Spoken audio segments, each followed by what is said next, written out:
5월이 되면서 근로장려금과 자녀장려금 신청이 시작되었습니다. 누구는 근로장려금 100만원 가까이 받았고 누구는 자녀장려금까지 300만원 받았다는데 주변에서 이런 이야기 많이 들으셨을 겁니다. 그런데 혹시 나는 기초생활수급자라서 정부 지원 더 받을 수 있는 게 없겠지라고 생각하시나요? 아니요.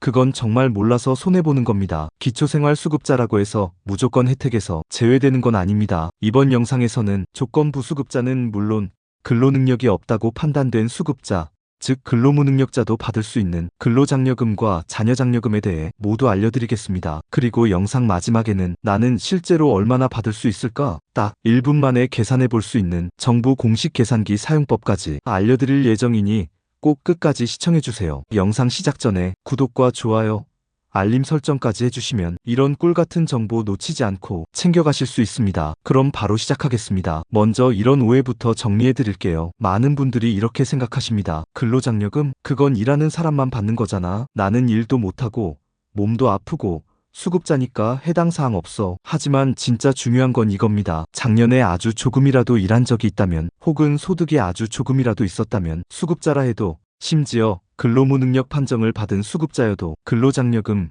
자녀장려금을 받을 수 있습니다. 김만복님은 68세 기초생활수급자입니다. 혼자 사시고 장애 3급 판정을 받으셨고 기초노령연금과 생계급여 받고 계셨어요. 근데요, 지역복지관에서 한 달에 한두 번 환경미화 아르바이트를 하셨고 한 달 평균 수입은 30만원도 안 됐습니다. 그런데도 이 어르신 근로장려금으로 무려 86만원 받으셨습니다. 그것도 그냥 계좌로 쏙 들어왔어요. 게다가 자녀장려금까지 자녀가 있다면 추가로 받을 수 있었습니다. 그 이유 정확하게 설명드리겠습니다. 2024년 기준 근로장려금을 받을 수 있는 기준은 단독 가구일 경우 연소득 2,200만원 미만, 호벌이 가구는 3,200만원 미만, 맞벌이 가구는 3,800만원 미만입니다. 자산도 봅니다. 재산 합계가 2억 4천만원 미만이면 가능합니다. 이때 재산에는 부동산, 자동차, 예금, 적금 등이 다 포함됩니다. 그리고 아주 중요한 포인트, 작년 소득으로 계산된다는 겁니다. 즉 2025년 5월에 신청하는 장려금은 2024년의 소득 기준으로 따지는 거예요. 그럼 이런 질문 나올 수 있죠. 나는 작년에 월 50만원 정도 벌었는데 그것도 몇 달만, 이럴 경우는 해당될까요? 답은 그렇다입니다. 일용직, 단기 알바, 시간제 근무 다 포함되고요. 소득만 4대 보험에 등록되었거나 혹은 원천징수된 이력이 있으면 다 인정됩니다. 그리고 자녀장려금은 18세 미만 자녀가 있고 총소득이 4천만원 미만이면 지급 대상입니다. 부양자녀 1인당 최대 80만원까지 받을 수 있죠. 즉 근로장려금, 자녀장려금을 합치면 수급자 가구라도 연 100만원 이상 받을 수 있는 겁니다. 그럼 여기서 궁금해지실 거예요. 그 돈 받으면 내 생계급여 깎이는 거 아냐? 네.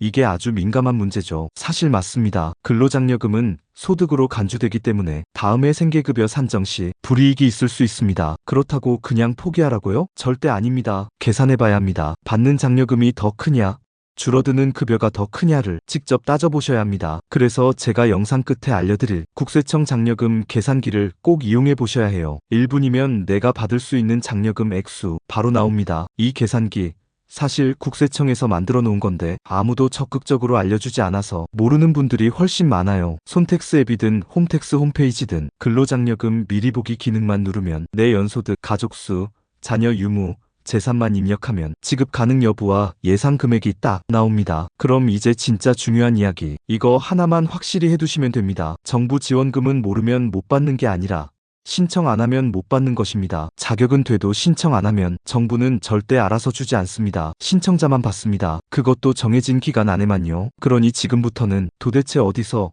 어떻게, 뭘 준비해서 신청해야 하는지 하나하나 아주 쉽게 알려드릴게요. 일단 신청은 매년 5월 한 달 동안 진행됩니다. 2025년 기준으로는 5월 1일부터 5월 31일까지가 정기 신청 기간입니다. 이때 신청을 못하셨다면 기한 후 신청이란 것도 있습니다. 11월 30일까지 할 수 있어요. 근데 여기서 핵심 포인트, 기한 후 신청은 무조건 감액입니다. 받을 수 있는 장려금에서 10%가 깎입니다. 예를 들어 원래 100만원 받을 수 있었던 분이라면 기한 후 신청 시 90만원만 받게 됩니다. 그러니 꼭 5월 안에 하셔야 이득입니다. 신청 방법은 총 3가지입니다. 첫 번째, 손택스 앱입니다. 이건 국세청에서 만든 어플입니다. 스마트폰만 있으면 본인 인증하고 바로 신청 가능해요. 두 번째, 홈택스 홈페이지입니다. PC로 접속해서 로그인하면 신청 화면이 바로 뜹니다. 세 번째, 전화 신청입니다. 국세청 장려금 전용 전화 1544-9944에 걸면 자동응답 시스템으로 신청이 가능합니다. 이 중 제일 편한 건 손택스 앱입니다. 진짜 5분도 안 걸려요. 심지어 자동으로 작년 소득, 가족 정보도 불러와줘서 내가 입력할 것도 거의 없습니다. 그럼 여기서 궁금해지시겠죠? 신청할 때는 뭘 준비해야 하느냐? 기본적으로는 딱 두 가지. 본인명의 통장 사본, 휴대폰 또는 공동인증서로 본인 확인 수단. 여기서 중요한 건 국세청이 대부분의 정보는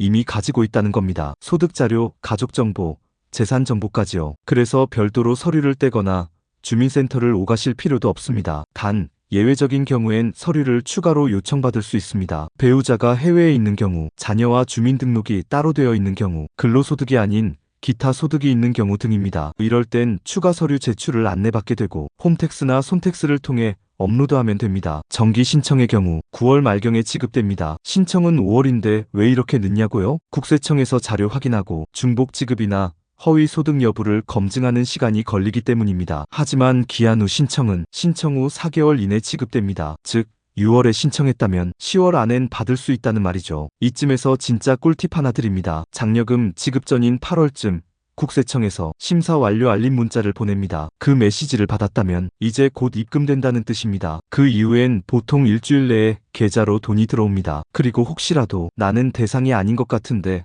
국세청에서 신청하라고 문자가 왔다? 이거 절대 무시하지 마세요. 국세청에서 그렇게 문자를 보냈다는 건 당신이 잠재적 지급 대상자라는 뜻입니다. 실제 국세청에서도 자동 추출 시스템으로 대상일 가능성 있는 사람을 추려내서 개별 알림을 보냅니다. 문자 왔다? 무조건 손택스 들어가서 신청 여부 확인해야 합니다. 모르고 지나가면 진짜 100만 원 넘는 돈 바람처럼 사라집니다. 그리고 마지막 주의사항, 소득이 없는데도 장려금 받고 싶다며 허위로 소득 입력하거나 허위 근로계약서를 제출하면 어떻게 될까요? 적발되면 5년간 장려금 지급 정지되고 부당이득금 전액 환수는 물론 추가로 과태료까지 부과될 수 있습니다. 국세청 장려금 시스템은 생각보다 정밀합니다. 일용직, 알바, 프리랜서, 사업자 소득까지 모두 신고 기반으로 잡히기 때문에 무리한 시도는 절대 피하셔야 합니다. 이번엔 직접 돈을 받은 사람들 이야기, 그리고 정말 아쉽게 놓친 분들의 실제 사례를 보여드리겠습니다. 사람들의 리얼한 경험만큼 우리에게 확신을 주는 건 없으니까요. 첫 번째 사례입니다. 서울에 사는 63세 이영자님, 기초생활수급자이며 허리 디스크 때문에 일은 거의 못하십니다. 하지만 작년 여름에 3개월 정도 복지관에서 시급 9,860원으로 파트타임 보조일을 하셨고 월 평균 40만 원 정도 수입이 있었어요. 이 정도 수입으로 뭘 받겠어 하고 포기하려다 딸이 알려줘서 손택스로 신청했는데 무려 근로장려금 91만 원 받으셨습니다. 진짜 믿기지 않았어요. 우리 같은 사람도 이렇게 받을 수 있구나 싶더라고요. 가스비 밀린 거 그걸로 다 냈어요?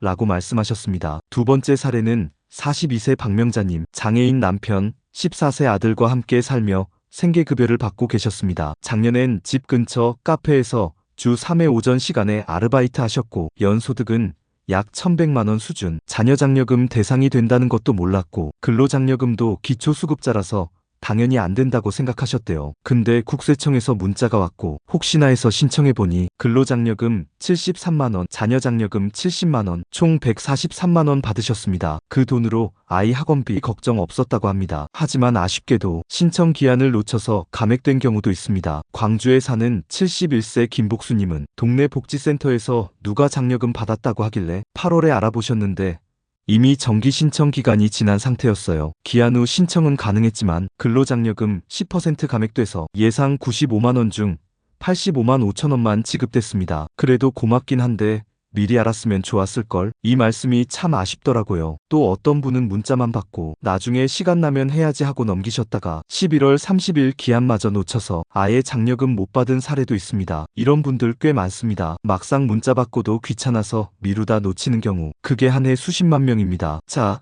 여기서 이 영상을 보시는 여러분께 딱 3가지 조언만 드리겠습니다. 첫째, 나는 해당 없을 거야 하지 마세요. 조건 안 되는 사람보다 조건 되는데 모르는 사람이 훨씬 많습니다. 둘째, 국세청 문자 받았으면 무조건 확인하세요. 그게 곧 당신 받을 가능성 있습니다 라는 뜻입니다. 셋째, 손택스 앱 깔아보세요. 진짜 5분이면 내가 받을 수 있을지 정확한 예상 금액까지 나옵니다. 지금까지 영상을 정리해보겠습니다. 기초생활수급자, 심지어 근로무능력자라도 소득만 있으면 근로장려금 받을 수 있습니다. 자녀가 있으면 자녀장려금까지 받을 수 있습니다. 신청은 매년 5월 손택스 또는 홈택스로 가능합니다. 신청 안 하면 10% 감액 또는 전액 손해. 장려금은 생계급여에 영향을 줄 수 있으니 계산기 통해 비교 필수. 국세청에서 문자가 왔다면 꼭 확인해야 합니다. 실제 수급자 중 수십만 원에서 100만 원 이상 받은 사례 다수 존재. 어떠셨나요? 처음엔 반신반의하시던 분들도 실제 받은 금액, 신청 방법,